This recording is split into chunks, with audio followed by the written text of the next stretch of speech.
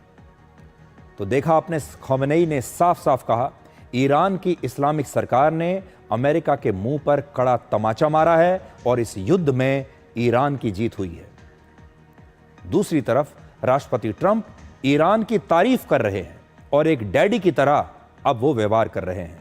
उन्होंने कहा है कि इजराइल की तरह ईरान ने भी इस युद्ध में बहुत बहादुरी दिखाई है और इस युद्ध में ईरान को जो कुछ नुकसान हुआ है उसकी भरपाई करने के लिए अब ईरान अपना कच्चा तेल बेच सकता है। No, look, they just had a war. The war was fought. They fought it bravely. I'm not giving up. They're in the oil business. I mean, I could stop it if I wanted. I could sell China the oil myself. I don't want to do that. They're going to need money to put that country back into shape. We want to see that happen. तो अपने घरों में भी देखा होगा, जब कोई पिता अपने बच्चे को सजा देता है, थोड़ी देर सख्ती दिखाता है और बच्चा अपने पिता से नाराज हो जाता है, तो फिर पिता थोड़ी देर के लिए नरमी भी दिखाने लगता है ताकि उस बच्चे का थोड़ी देर के बाद मूड ठीक हो जाए। उस समय पिता बच्चे से बहुत नरमी से पेश आता है। डोनाल्ड ट्रंप वही करने की कोशिश कर रहे हैं। आप में से बहुत सारे लोगों को शायद ये बात बड़ी अजीब लगी होगी कि एक तरफ खामेनेई अमेरिका का अपमान कर रहे हैं और डोनाल्ड ट्रंप का अपमान कर रहे हैं, कह रहे हैं कि अमेरिका की इसमें हार हुई है, और दूसरी तरफ राष्ट्रपति ट्रंप ईरान की तारीफ कर रहे हैं। ऐसा क्यों? तो अंग्रेजी में इसे स्ट्रेटेजिक सॉफ्टनेस कहते हैं, जिसमें एक खास रणनीति के तहत अपने दुश्मन को लेकर कुछ समय के लिए नरमी दिखाई जाती है। और हो सकता है कि यहां राष्ट्रपति ट्रंप की कोशिश ये हो कि उन्हें अब नोबेल शांति पुरस्कार चाहिए और इसके लिए वो ये दिखाना चाहते हैं कि अमेरिका के मन में ईरान को लेकर कोई भेदभाव नहीं है, ईरान को लेकर ऐसा कोई द्वेष नहीं है, और ईरान ने कुछ समय के लिए गलत रास्ता अपनाया, अमेरिका ने उसे सजा दी और अब यह मामला यहीं खत्म हो गया। और अब अमेरिका ईरान को भी अपने साथ लेकर चलना चाहता है, क्योंकि डोनाल्ड ट्रंप की ये इच्छा है कि वो अपने आप को विश्व का सबसे बड़ा नेता साबित करें, अपने आप को वैश्विक नेता वो साबित करना चाहते हैं, और इसके लिए ज़रूरी है कि वो ये दुनिया को दिखाएं कि दुनिया का हर देश उनके साथ है और उनका कहीं कोई विरोध नहीं है। हालांकि यहां खामेनेई को यह पता है कि उन्हें ऐसा कोई पुरस्कार तो मिलने वाला नहीं। खामेनेई के पास लूज करने के लिए कुछ नहीं है।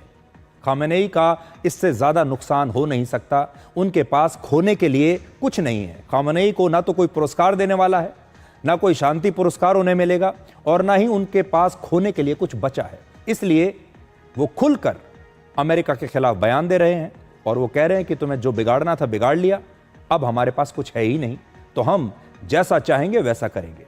और भले ही पश्चिमी मीडिया ये कह रहा हो कि ईरान इस युद्ध में हार गया, लेकिन ईरान और उसके सहयोगी इस जीत का खुलकर जश्न मना रहे हैं। भारत को इससे क्या सीखना चाहिए, भारत के लोगों को इससे क्या सीखना चाहिए, यह हम आपको आगे बताएंगे। लेकिन पहले आप इन तस्वीरों को देखिए जो लेबनान की राजधानी बेरूत से आई हैं और हिजबुल्लाह के आतंकवादियों और समर्थकों ने वहां पर एक बड़ी रैली निकाली और कहा कि ईरान ने इस युद्ध में अमेरिका और इजराइल दोनों को हरा दिया। ये देखिए बेरूत में, लेबनान में कैसे ईरान की खुशी का जश्न मन रहा है, ईरान की जीत का जश्न मन रहा है।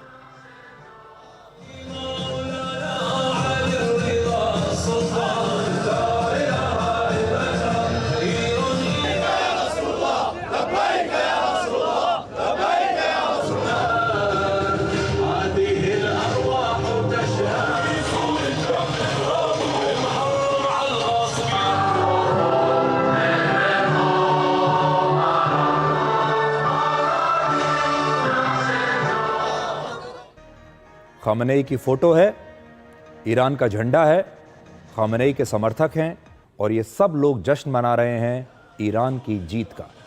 एक ज़माना था जब आतंकवादी छिपकर रहा करते थे, उनके चेहरे पर अपनी पहचान छिपाने के लिए नकाब होता था, लेकिन आजकल के आतंकवादी खुलेआम रैलियां करते हैं और वो भी तब जब इस संगठन को अमेरिका ने अंतर्राष्ट्रीय आतंकवादी संगठन घोषित किया हुआ है। यहाँ एक और महत्वपूर्ण बात यह है कि ऑपरेशन सिंदूर में जब पाकिस्तान के खिलाफ भारत को जीत मिली थी, तब हमारे देश में हमारी सेना की जीत का कहीं कोई जश्न नहीं मनाया गया, लेकिन ईरान के लोग और उसके प्रॉक्सी संगठन, उसके समर्थक आतंकवादी संगठन हिजबुल्लाह जैसे इस जीत का बड़े स्तर पर जश्न मना रहे हैं, रैलियां कर रहे हैं, पूरी दुनिया को ये बता रहे हैं कि ईरान डिप्रेशन में नहीं है, ईरान उदास नहीं है, ईरान का कुछ बिगड़ा नहीं है। ईरान में ये लोग, इजराइल और अमेरिका, ना तो खामनेई को हटा पाए, ना सत्ता को बदल पाए और ना ही उनके न्यूक्लियर प्रोग्राम को रोक पाए, इसलिए ये जीत ईरान की है। अब आप सोचिए, जब ऑपरेशन सिंदूर के बाद सीज फायर हुआ था, हमारे देश में आपने ऐसी कितनी रैलियां देखी, हमारे देश में, हमारे देश के लोगों के बीच इस तरह का जश्न आपने कितना देखा। इसके अलावा अगर आप इजराइल की इन तस्वीरों को देखेंगे तो ईरान तो देख लिया आपने, अब इजराइल को देखिए। वहां कई इमारतें पूरी तरह से नष्ट और जर्जर हो चुकी हैं, कई शहरों में बहुत नुकसान हुआ है। ये तस्वीरें इजराइल की हैं, आपको लगेगा ये गाजा की तस्वीरें हम आपको दिखा रहे हैं, ये इजराइल है। लेकिन इन तमाम तस्वीरों के बावजूद इजराइल भी यही दावा कर रहा है कि इस युद्ध में जीत उसकी हुई है। अब जरा याद कीजिए, क्या आपको भारत में ऐसी कोई तस्वीर देखने को मिली? क्या भारत में किसी भी शहर में आपको कभी कोई ऐसा नुकसान देखने को मिला? लेकिन हमारे देश में जब यह कहा गया कि भारत इस युद्ध में जीता है, हमने पाकिस्तान को धूल चटा दी, तो हमारे ही देश के कुछ लोग और कुछ विपक्षी नेता हमारी सेना से हमारे अपने नुकसान की जानकारी मांगने लगे। कितने प्लेन गिरे हैं, कितना नुकसान हुआ है, पहले हमें यह बताइए। अब आप देख लीजिए, इतना सारा नुकसान होने के बाद भी इजराइल कहता है हम जीते हैं, इजराइल भी जश्न मना रहा है। इतना नुकसान होने के बाद ईरान कहता है कि हम जीते हैं, ईरान के लोग भी जश्न मना रहे हैं। और इन आरोपों के बीच कि अमेरिका ईरान का कुछ बिगाड़ नहीं पाया, अमेरिका ईरान के न्यूक्लियर ठिकानों को नष्ट नहीं कर पाया, इतने बड़े बड़े हवाई जहाज भेजने के बाद, इतने बड़े बड़े बॉम्ब डालने के बाद भी, लेकिन तब भी डोनाल्ड ट्रंप अपने आप को दुनिया का डैडी कह रहे हैं और वो भी खुशियां मना रहे हैं और वो ये कहते हैं कि इस जीत में, इस युद्ध में जीत अमेरिका की हुई है। तो अमेरिका भी खुश है, ईरान भी खुश है, इजराइल भी खुश है। खामनेई की सरकार अब बच गई, खामनेई अब भी सत्ता में बने हुए हैं, उनका कुछ बिगड़ा नहीं और न्यूक्लियर प्रोग्राम जो ईरान का था वो भी ईरान कहता है कि ऐसे ही जारी रहेगा और ये युद्ध भी हो गया। अब हम आपको ये बताएंगे कि अगर दुनिया में सबसे ज्यादा पैसा हथियारों पर खर्च होने लगा तो फिर इस दुनिया का क्या होगा और कैसे ये दुनिया हथियारों के ढेर पर बैठी होगी और युद्ध के लिए हालात नहीं बल्कि ये ढेर सारे हथियार जिम्मेदार होंगे, क्योंकि अगर दुनिया का हर देश हथियार खरीदने लगेगा तो एक ना एक दिन ये हथियार कहीं तो इस्तेमाल होंगे, किसी के ऊपर तो चलेंगे। नेटो देशों के वार्षिक समिट में यह तय हुआ है कि इस संगठन के सभी देश अपनी जीडीपी का 5% पैसा अब अपनी रक्षा, सेना और हथियारों पर खर्च करेंगे। इनमें 3.5% पैसा रक्षा हथियारों पर खर्च होगा और 1.5% पैसा मिलिट्री इंफ्रास्ट्रक्चर पर खर्च होगा। सबसे बड़ी बात यह है कि यह प्रस्ताव कोई और नहीं बल्कि वही अमेरिका लाया है जो शांति को दुनिया के लिए सबसे जरूरी मानता है, और राष्ट्रपति ट्रंप चाहते हैं कि उन्हें नोबेल शांति पुरस्कार से सम्मानित किया जाए। नेटो को the North Atlantic Treaty Organization कहते हैं, इसीलिए इसका शॉर्ट फॉर्म है नेटो, और इसमें कुल मिलाकर 32 देश शामिल हैं। और ये सारे 32 देश कहते हैं कि अगर इनमें से एक देश पर भी हमला हुआ तो ये सारे देश, ये सभी नेटो देशों पर हुआ हमला माना जाएगा। इनमें से किसी एक देश पर अगर किसी ने हमला कर दिया तो ये 32 के 32 देश ये मानेंगे कि यह हमला उन पर है और ये सारे मिलकर फिर उस लड़ाई को लड़ेंगे। ये दुनिया का सबसे बड़ा सैन्य संगठन है जिनमें ज्यादातर पश्चिमी देश शामिल हैं, और ये वो देश हैं जो युद्ध को मानवता के खिलाफ मानते हैं। और जब कोई देश नई कोई बैलिस्टिक मिसाइल बनाता है, कोई नया खतरनाक हथियार बनाता है, कोई न्यूक्लियर एक्सपेरिमेंट करता है, तो ये सारे देश सबसे पहले उस पर चिंता जताते हैं। लेकिन अब ये अमेरिका के कहने पर अपनी जीडीपी का 5% हिस्सा अपनी सेना और हथियारों पर खर्च करने के लिए तैयार हो गए हैं। इस खर्च से जिस देश को सबसे ज्यादा फायदा होगा वो देश भी और कोई नहीं बल्कि अमेरिका ही है, जो इन तमाम देशों को उकसा रहा है कि अब आप अपनी सुरक्षा के लिए पैसा खर्च करिए। वर्ष 2020 से 2024 के बीच दुनिया के 43% हथियारों की बिक्री अकेले अमेरिका ने की थी। 43%, आप ये समझ लीजिए लगभग आधे हथियार अमेरिका ने बेचे। 9.6% हथियारों की बिक्री फ्रांस ने, 7.8% हथियारों की बिक्री रशिया ने, 5.9% चीन ने, और पूरी दुनिया के 5.6% हथियार जर्मनी ने बेचे।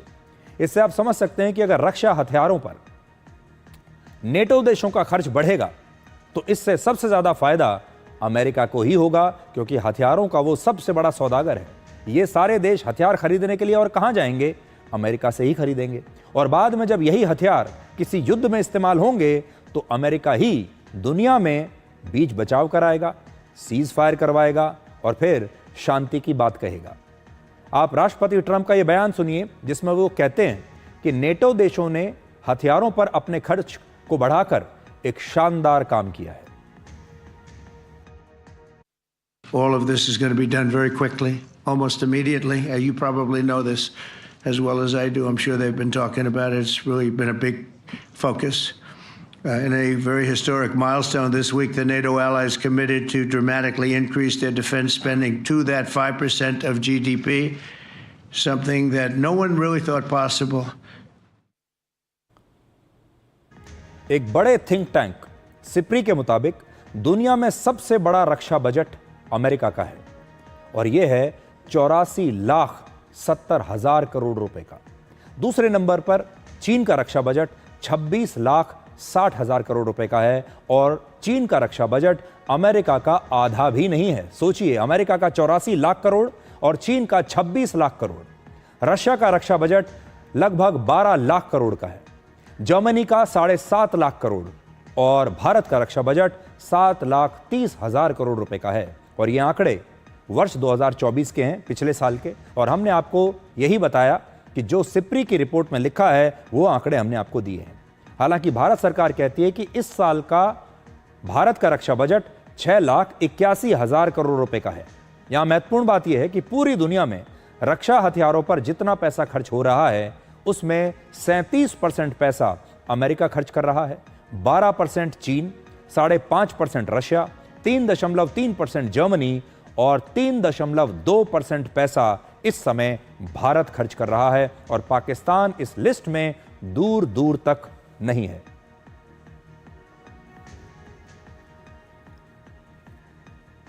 तो आज आपको ये जानकारी दिखाने का हमारा मकसद ये है कि पूरी दुनिया में हाल ही में जो युद्ध हुए हैं पिछले कुछ वर्षों में, उन्हें देखते हुए दुनिया में अब हथियारों की एक नई रेस शुरू हो चुकी है और अब पूरी दुनिया हथियारों के एक ढेर पर बैठी हुई है।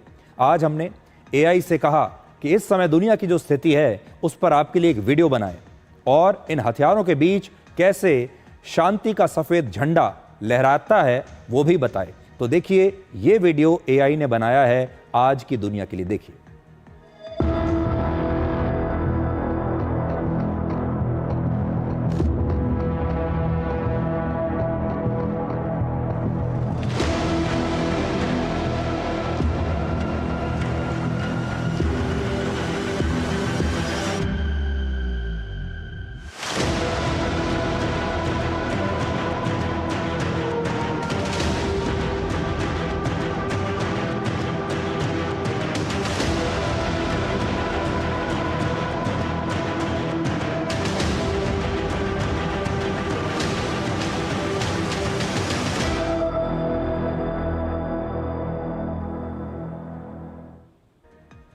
ये ऐसे हथियार हैं जिनमें कभी भी विस्फोट हो सकता है।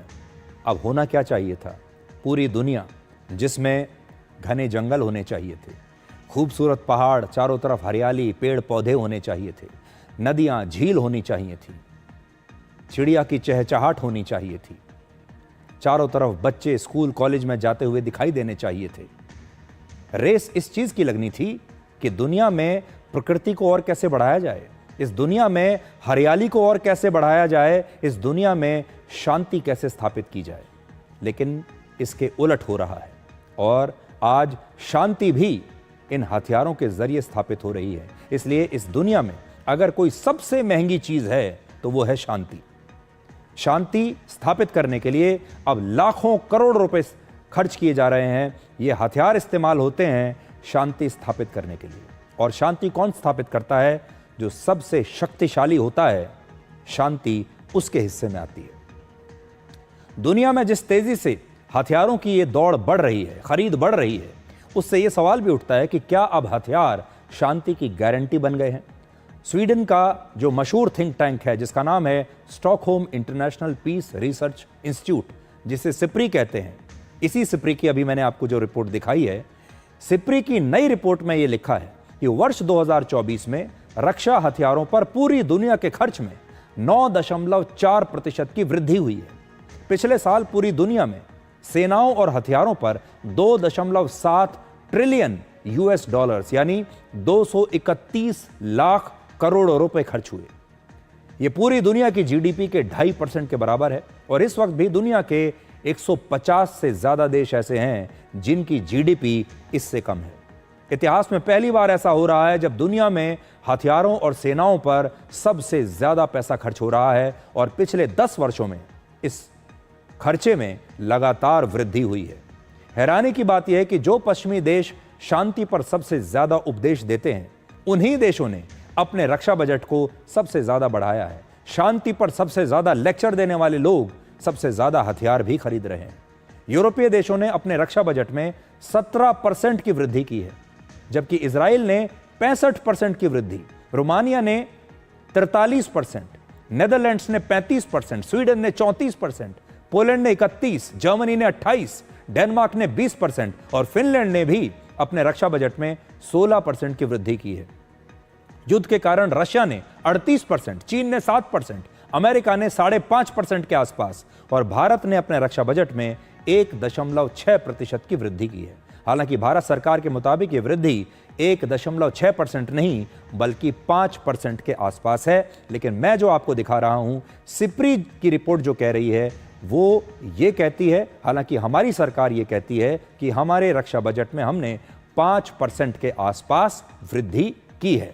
ये आंकड़े सिप्री के हैं, भारत सरकार के नहीं हैं। भारत सरकार के आंकड़े भी साथ में लिखे हुए हैं, आप देख सकते हैं। अगर आप नजर डालें तो पाकिस्तान का रक्षा बजट वर्ष 2023 के मुकाबले 5.1% कम हुआ है, क्योंकि पाकिस्तान एक गरीब देश है, उसके पास पैसा बचा नहीं। लेकिन इसके बावजूद पाकिस्तान आर्थिक कंगाली में भी अपने कुल बजट का सबसे बड़ा हिस्सा अपनी सेना और नए हथियारों पर ही खर्च कर रहा है। आज आप एक बार इन मिसाइलों को देखिए, इन लड़ाकू विमानों को देखिए, इन ड्रोन्स को देखिए और इन बड़े बड़े रॉकेट्स को देखिए और सोचिए कि क्या ये हथियार और इनमें भरा गया गोला बारूद कभी शांति ला सकता है। और फ्रांस के एक मशहूर दार्शनिक जीन पॉल ने एक बार कहा था कि जब आप हथियार को चुनते हैं तो उसके साथ कहीं ना कहीं युद्ध को भी चुन रहे होते हैं, और आज शायद दुनिया में यही हो रहा है। जरा कल्पना कीजिए, अगर पूरी दुनिया से सारे हथियारों को हटा दिया जाए, अगर दुनिया के सारे देश इस बात पर सहमत हो जाएं कि वो अपने सारे हथियारों को नष्ट कर देंगे, एक भी हथियार इस दुनिया में नहीं बचेगा, तो आप यकीन मानिए इसके बाद युद्ध भी नहीं होगा, क्योंकि युद्ध लड़ने के लिए किसी के पास हथियार ही नहीं है। हमें हथियार बढ़ाने के बारे में नहीं, हथियारों को कम करने के बारे में सोचना चाहिए। अलग अलग संगठनों में आजकल यही बात होती है कि कैसे हथियारों को और ज़्यादा खरीदा जाए, सेना को और बढ़ाया जाए, विस्तार किया जाए, सेना पर और ज़्यादा पैसा खर्च किया जाए, क्योंकि हर देश अपने लोगों को सुरक्षित रखना चाहता है, अपनी सीमाओं को सुरक्षित रखना चाहता है, अपने देश में शांति चाहता है। लेकिन शांति स्थापित होती है हथियारों के जरिए। हमें इसे बदलना होगा। सबसे बड़ी बात यह है कि वर्ष 2025 ने कई देशों को बिल्कुल डरा दिया है। इसी साल रशिया और यूक्रेन का युद्ध हुआ, फिर इजराइल और गाजा के साथ युद्ध हुआ, फिर इजराइल और ईरान के बीच में युद्ध हुआ, भारत और पाकिस्तान के बीच युद्ध हुआ, जिसके कारण पूरी दुनिया में एक डर का माहौल पैदा हो गया है। अब आपको युद्ध के मैदान से निकालते हैं और आपको लेकर चलते हैं अंतरिक्ष में। भारतीय अंतरिक्ष यात्री ग्रुप कैप्टन शुभांशु शुक्ला अपने 4 एस्ट्रोनॉट सहित जो उनके जो बाकी के 3 एस्ट्रोनॉट हैं, ये चारों एस्ट्रोनॉट करीब 28 घंटे की यात्रा के बाद सफलतापूर्वक इंटरनेशनल स्पेस स्टेशन पहुंच गए हैं और आज शाम करीब 4 बजे एक्सियोम 4 मिशन बिना किसी परेशानी के स्पेस स्टेशन के साथ जुड़ गया, यानी दोनों की डॉकिंग हो गई। इसके बाद करीब 6 बजे स्पेस स्टेशन का हैच खुला और सभी अंतरिक्ष यात्री ISS के अंदर प्रवेश कर गए।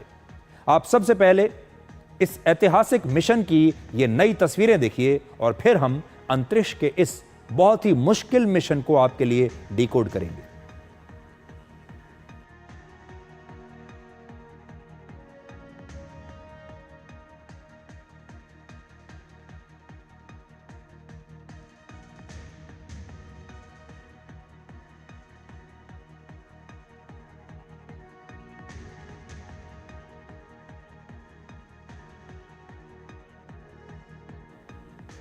तो ये नई तस्वीरें हैं इस मिशन में शामिल जो 4 अंतरिक्ष यात्री हैं, जब डॉकिंग हुई और कैसे ये इस स्पेस स्टेशन में इन्होंने प्रवेश किया।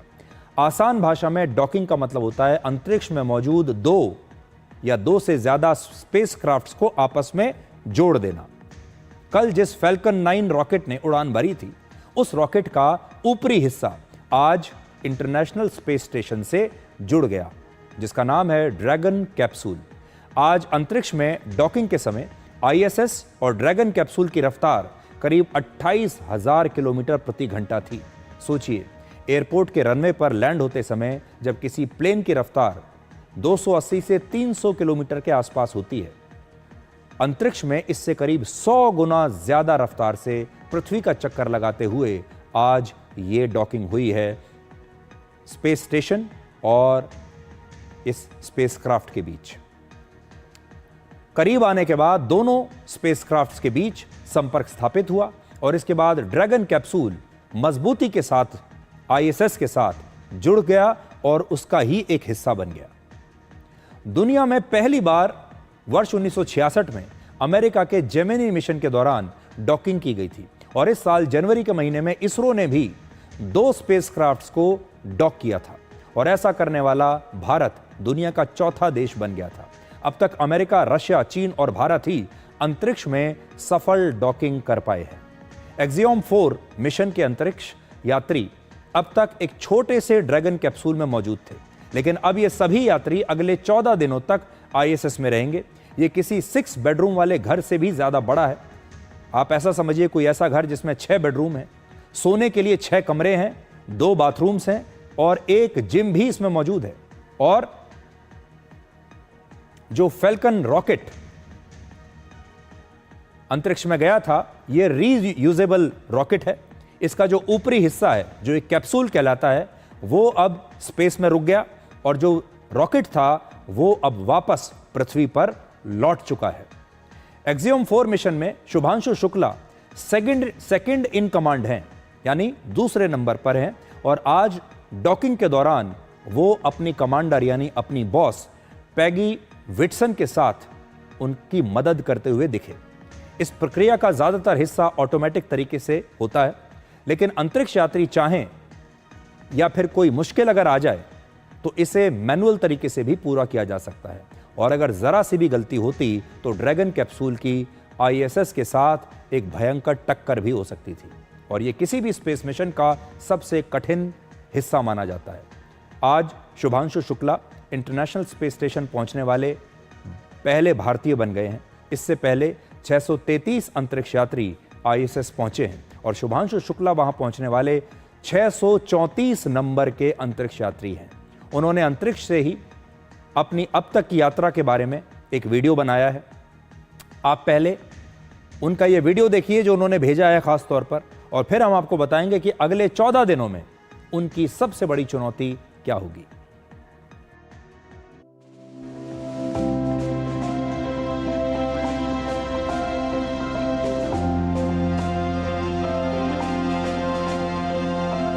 इस समय स्पेस में बहुत ही ज़्यादा उत्साह और बहुत ही ज़्यादा प्राउड फील कर रहा हूँ।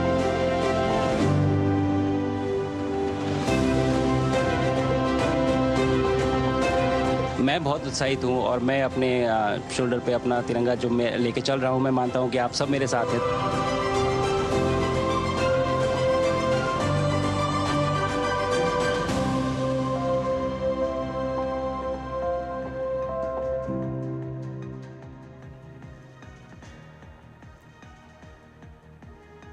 जब कोई शुभ काम पूरा होता है तो हमारे यहाँ कहते हैं कि कुछ मीठा हो जाए, और इस मिशन में शुभांशु शुक्ला भी अपने साथ खास तौर पर बनाया गया गाजर का हलवा, मूंग दाल का हलवा और आम का रस अंतरिक्ष में लेकर गए हैं, और वो इसे अपने साथियों के साथ शेयर करेंगे। हालांकि इस अंतरिक्ष यात्रा में शुभांशु शुक्ला को कई चुनौतियों का सामना करना होगा। गुरुत्वाकर्षण की कमी से अंतरिक्ष यात्रियों को स्पेस सिकनेस होती है। इसमें थकान, चक्कर आना और दिशा भ्रम जैसी बातें होती हैं, और हर 10 में से 4 अंतरिक्ष यात्रियों को इसका सामना जरूर करना पड़ता है। ग्रेविटी न होने की वजह से अंतरिक्ष यात्रियों के मस्तिष्क में फ्लूइड यानी तरल पदार्थ इकट्ठा होता है, जिससे अंतरिक्ष यात्रियों की दृष्टि धुंधली होने लगती है। स्पेस में रहने के दौरान पहले 5 से 11 दिनों में ही अंतरिक्ष यात्रियों के शरीर की मांसपेशियां 20% तक कमजोर हो जाती हैं। इसका मुकाबला करने के लिए अंतरिक्ष यात्री हर दिन 2 घंटे तक व्यायाम करते हैं। आज शुभांशु शुक्ला ने अंतरिक्ष में पहुंचकर यह भी बताया कि अब वो किसी बच्चे की तरह फिर से चलना फिरना सीख रहे हैं। आप देखिए उन्होंने क्या कहा है, और फिर आप समझ पाएंगे कि अंतरिक्ष में जाना कोई आसान काम नहीं है। वहां हर कदम पर एक नई मुश्किल आपके सामने होती है।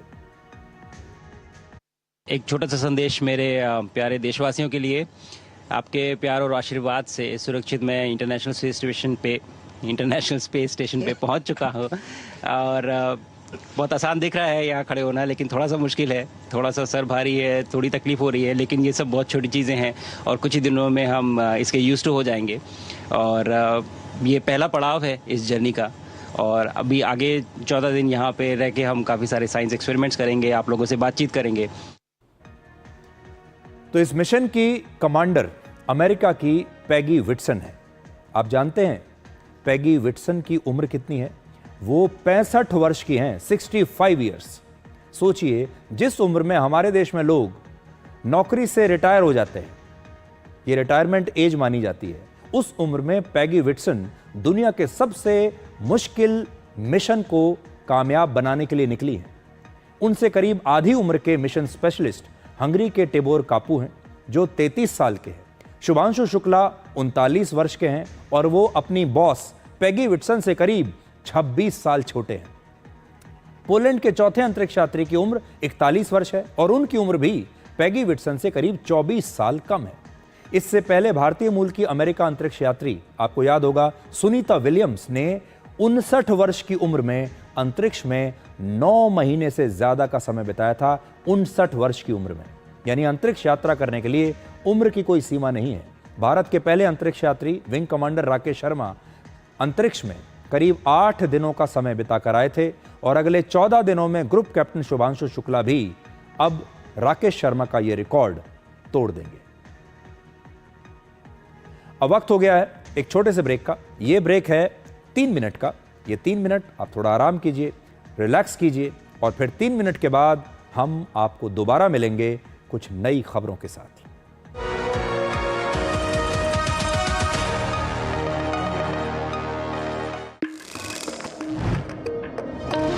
कौन है जो देश की वायरिंग को सेफ बनाता है? कौन है जो देश की वायरिंग को इको फ्रेंडली बनाता है? कौन है जो जोड़े देश को?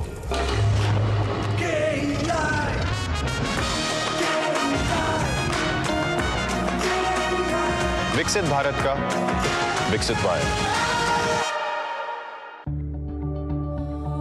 Where the software engineer with a big idea meets the smart market analyst, meets the cool UI UX designer, meets the gifted content writer, meets the talented photographer to create the big dream. The world comes together at Sharda University. So where are you?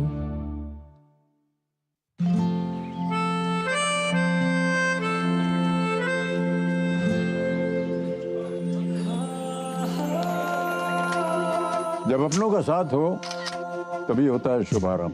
इसीलिए सिर्फ Muthoot finance सदियों से देते आ रहे हैं हर नई शुरुआत में अपनों जैसा भरोसा।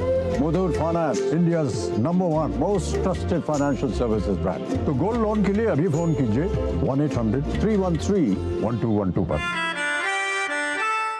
कैंट गोल्ड से पानी होता है ज्यादा प्योर। बैक्टीरिया के अलावा हानिकारक सिस्ट भी निकलती है। बिना बिजली से चलने वाला वाटर प्योरीफायर जो पानी को शुद्ध करे और बीमारियों से बचाए।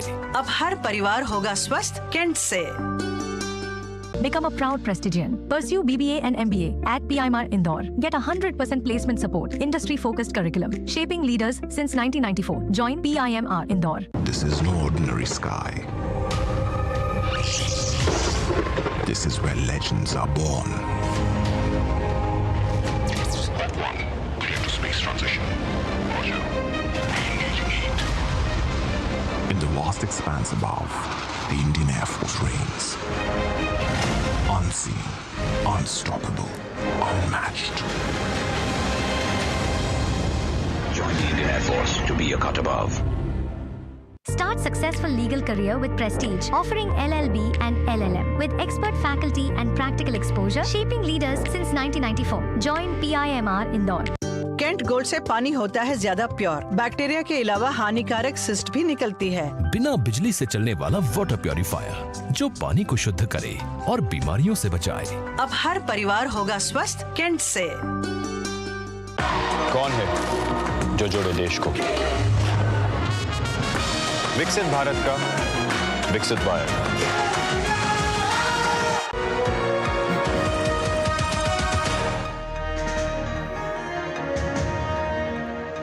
ये खबर उन लोगों के लिए है जो अक्सर हवाई यात्रा करते हैं, जो हवाई जहाज़ में यात्रा करते हैं। और आप देखिए आप कितने निश्चिंत होकर, कितना भरोसा करके हवाई जहाज़ में बैठ जाते हैं, इस भरोसे के साथ कि आप अपने गंतव्य पर, अपनी मंजिल पर सुरक्षित पहुंच ही जाएंगे। लेकिन जब से अहमदाबाद में एयर इंडिया का विमान क्रैश हुआ है, अब लोगों के मन में एक डर पैदा हो रहा है कि जो कुछ भी होता है, किस प्रकार से जो मेंटेनेंस हो रही है हवाई जहाज़ की, हवाई अड्डों पर जो मेंटेनेंस का काम होता है, जो सिस्टम बना हुआ है, कहीं उसमें कोई खामियां तो नहीं है। इसलिए अब हम हमारे देश के बड़े हवाई अड्डों की जांच में मिली खामियों को डिकोड करेंगे। अहमदाबाद में विमान हादसे के बाद Directorate General of Civil Aviation यानी DGCA ने दिल्ली और मुंबई सहित देश के कई बड़े हवाई अड्डों की जांच शुरू की और ये जांच जब पूरी हुई तो एक रिपोर्ट जारी की गई। इस जांच में क्या पता चला?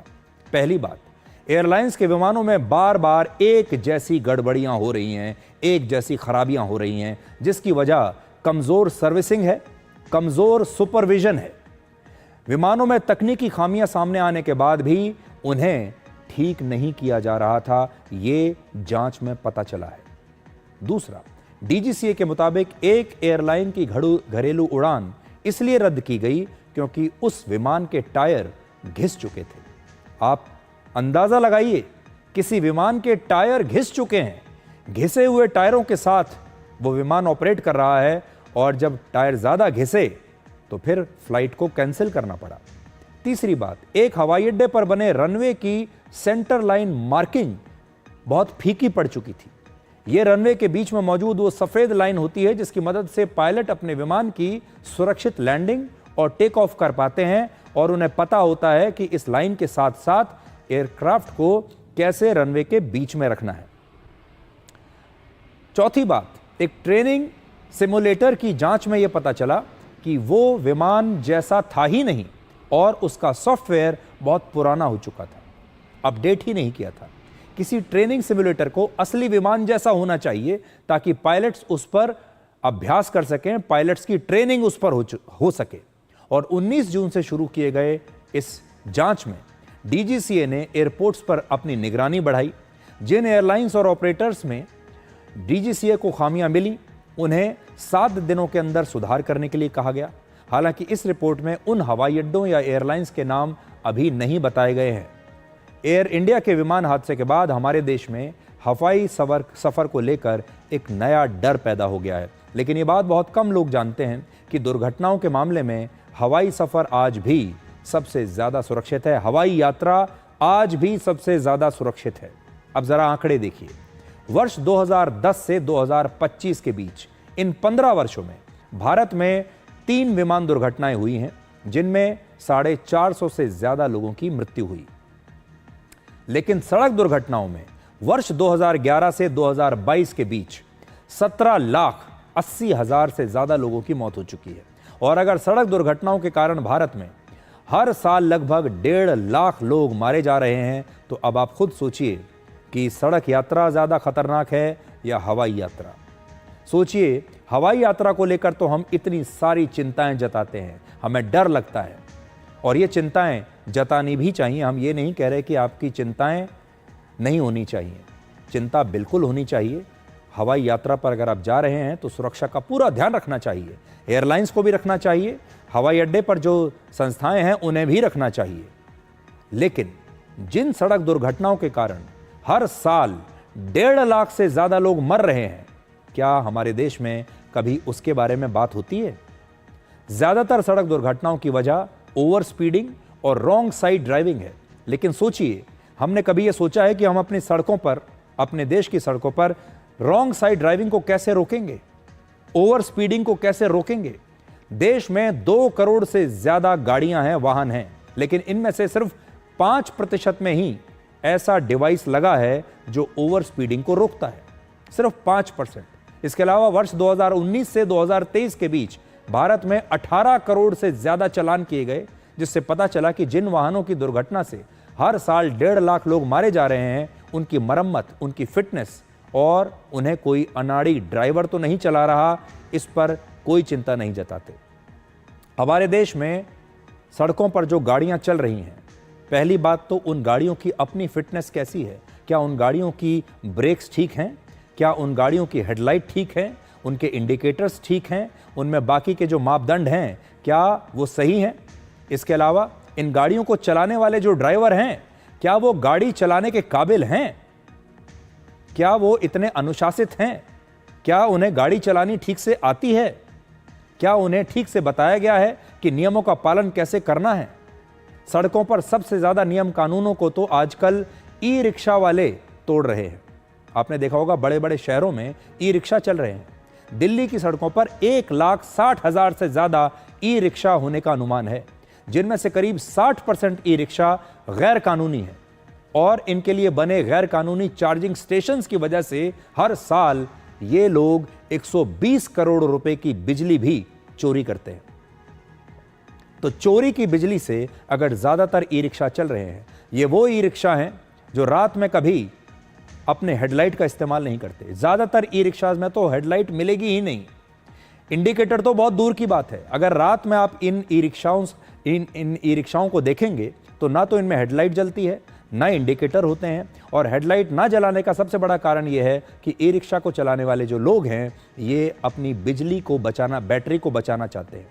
बैटरी कहीं ख़त्म ना हो जाए उसके लिए हेडलाइट जलाते ही नहीं, और ये जानते हैं कि बाद में अगर बैटरी डिस्चार्ज होगी तो इन्हें दोबारा बिजली से उसे चार्ज करना पड़ेगा, और उसमें भी ज़्यादातर लोग गैर कानूनी बिजली से चार्ज कर रहे हैं, चोरी से चार्ज कर रहे हैं। इसलिए आज हमारा एक छोटा सा संदेश ये है कि हमारे देश की सड़कों पर जो 1.5 लाख लोग हर साल मारे जा रहे हैं, जिस प्रकार से हमारे देश में अब एयरपोर्ट्स की निगरानी हो रही है, एयरलाइंस की निगरानी हो रही है, देखा जा रहा है कि कहीं कोई समस्या तो नहीं है, सुरक्षा के सारे मापदंड ठीक हैं कि नहीं है, क्या उसी प्रकार से हमें अपनी सड़कों के बारे में नहीं सोचना होगा?